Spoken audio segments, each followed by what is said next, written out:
छौरी रहे हमारा दिल में ओकर शादी होता अपरिल में। जब छौरी रहे हमारा दिल में ओकर शादी होता अपरिल में। अच्छा तो शादी होता अप्रैल में तो ए सार हम तोरा के पेलम तू हग के मर जेब मई में। इस सारवासन बिहार के टॉप 10 में रख ले बा। तो चली हम गरफराई स्टार्ट करतानी। वीडियो देखे से पहले एक बात सुन ली, ई वीडियो के मकसद बावे रउआ सबके इंटरटेन खातिर, ना कि कहू के दिल के ठेस पहुँचावल। तो चली आज के बकचोदी स्टार्ट कर जाओ। तो सखी रे मिल गइल भातार हमर बेटार लहंगे में झाड़े समेत। ए भौजी तोर सलेंसर कहाँ बारे? व्हाट मादरचोद भेंचोद।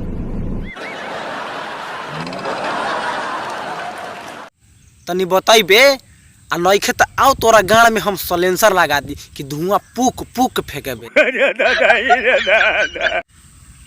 लहंगा में आज स्लेटर लगावता तो एसी लगावता तो कैमरा लगावता, साफे के गोदाम में बना देले बा। तो और बतावा औरी का लगैले बाड़ू? दोनों भूकुड़ भूकुड़ जाए इंडिकेटर लहंगे में झाड़े सलेटर। अच्छा तो साइड लेवे खातिर इंडिकेटरो दूगो लगा देले बारू। आ हॉर्न बाकी ना हो, आ बैक लाइट जरे ना तोहर बैक लाइट। देश भाई है तू गाछ काहे पकड़ ले बड़ा हो? आवो हम ही लाड़वा पकड़ के ठाड़ा रह। सार तारा गान में कछुआ पेलू, तोरा दोसर गाना ना मिलेला रे। ऐसन ऐसन असली गाना गईबे। भगवान साले इतना सुनर लड़की देले बारे आ तू सारे ओमे स्लेटर लगा देता रे, गियर लगा देता, इंडिकेटरो लगा देता रे सारे। अब हम तोरा गाड़ में सलेंसर लगा दी कि साले तब तोरा बुझाई कि धुआं कैसे फेंकेला तोरा नानी के गाड़ में कछुआ पेलोस।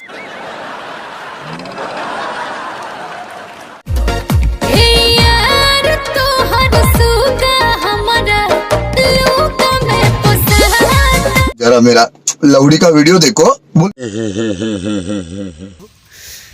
आज तू हमर नु दिल खुश कर देलू।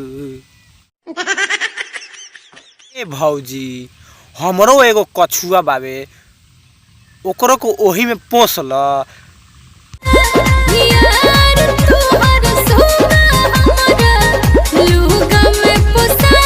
ए भौजी तू बड़ा अच्छा काम करता नु।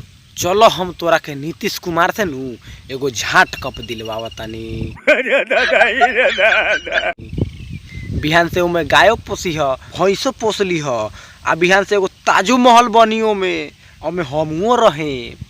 समझा? नहीं दिखाता हूँ मैं।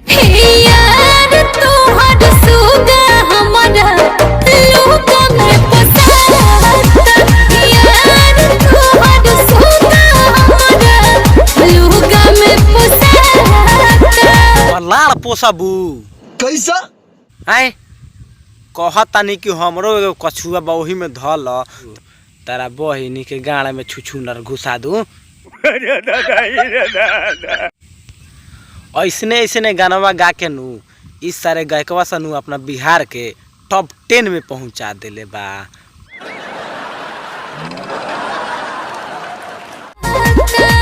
झूठ बोलने का भी कौनो सीधा समर भैया तोरा विश्वास नहीं खेनु हो तो तू जा ओकर लुगा उठा के देख, तारा में एगो करिया ताजो महल दिखाई दी। ताजो महल उमे आरी आरी से करिया करिया गाछ दिखाई दी, आ बीच में बड़ा सुंदर एगो ताज महल दिखाई दी तहरा।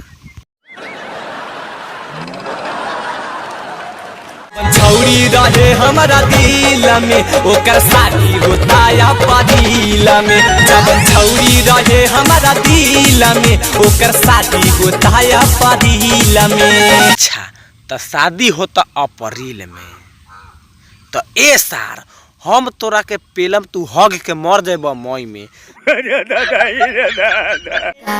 ससुर में जाइम तोरा गाड़ी पलट के हमारा लाड़ी पर लटक के जा, जल्दी पहुँच बस सारे।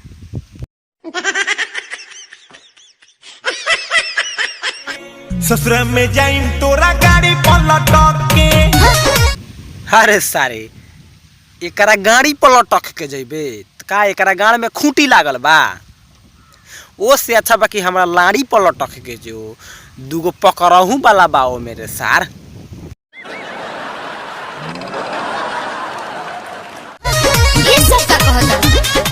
तू अबगे नीमन सवाल कइले बारू। ई सरवा कहता, हम समझावता नहीं तोरा के। ई सरवा का कहता? ई सरवा कहता कि तोरा गाड़ी पर लटक के तोरा ससुरा जाई, आई तोरा गाड़ी पर के पॉइंट फाड़ दी।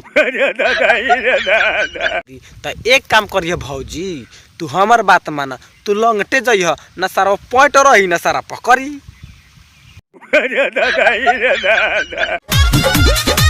ससुर में जाइम तोरा गाड़ी पलट के।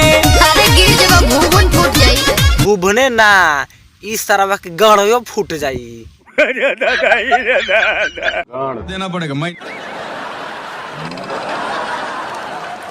रितेश रोशन जानू के अपना आजू से जई हो भुलाई हो। जदी हमारे रानी माथा जे सनबो ससुर से ले हम भगाई हो। सरवा ऐसे ना मानी। एगो तो होखेला थूथू रासिक, एगो होखेला लथखो रासिक। अरे सारे तू हमें से कौन रासिक हउए रे सार? बताइबे तनी। हम छू छू नरयासी के दिलावा के मोठ के।